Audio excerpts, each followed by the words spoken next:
ఇక్కడ ఇత్తడి పళ్ళెంలో దేవుడి కోసం కోసిన పూలు కలర్ఫుల్గా భలే ఉన్నాయి కదండి.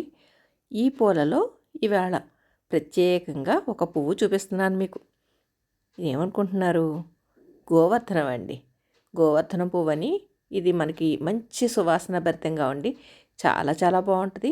దీంట్లో కూడా దేశవాళీ రకమని హైబ్రిడ్ రకమని ఉంది. ఇది దేశవాళీ కాదండి, హైబ్రిడే.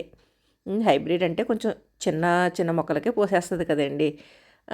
దేశవాళీ అయితే మనకి పెద్ద చెట్టు కింద అయిపోతుంది. ఈ వెరైటీ అయితే కనుక మనం హైబ్రిడ్ వెరైటీ కుండీల్లో కూడా పోస్తుందండి. మొదటి పువ్వు కోసానమాట ఈ సీజన్కి. అది వెంకటేశ్వర స్వామి దగ్గర పెడదాము అని పెట్టానండి. ఆరు బయట కిటికీలో పెట్టాం కదండి వెంకటేశ్వర స్వామి, ఆ ఫోటో దగ్గర పెట్టానన్నమాట. అదేనండి, ఫోటో కాదు, పింగాణి బొమ్మ. నా పింగాణి విగ్రహం దగ్గర పెట్టానండి. భలే ఉంది కదండి. అసలు ఈ మొక్క ఎక్కడుంది ఏంటి అన్నది కూడా మీకు ఇదే వీడియోలో చూపిస్తాను. ఇక్కడ ఈ కిటికీ ఏరియాలో మొక్కలు ఏం పెరగవండి. అందుకని ఇలా ప్లాస్టిక్ మ్యాట్స్ వాటితోటి చిన్న వెంకటేశ్వర స్వామి గుడి వ్యూ తీసుకొచ్చేలాగా ఇక్కడ డెకరేట్ చేసాము. అక్కడున్న వెంకటేశ్వర స్వామి విగ్రహం దగ్గర పెట్టానండి ఆ పువ్వు.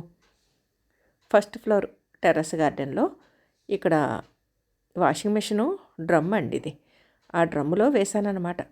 ఒకటే ఒక మొక్క, అంటే కొంచెం పెద్ద కుండీ అయితే బాగుంటుంది కదా అని డ్రమ్స్ చూస్ చేసుకున్నాను. అంటే ఇది 2వ సంవత్సరం అండి ఈ పూత మొదలవడం. మొగ్గలన్నీ వచ్చినాయి. ఇదిగో చూసారుగా, మొదటి పువ్వు పూసిందండి ఈరోజు.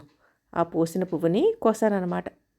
అనుకోకుండా ఈవేళ శనివారం కూడా కావడంతో మా ఇంటి ముంగిట ఉన్న వెంకటేశ్వర స్వామికి ఆ పువ్వుని అలంకరించానండి. బాగుంది కదండి.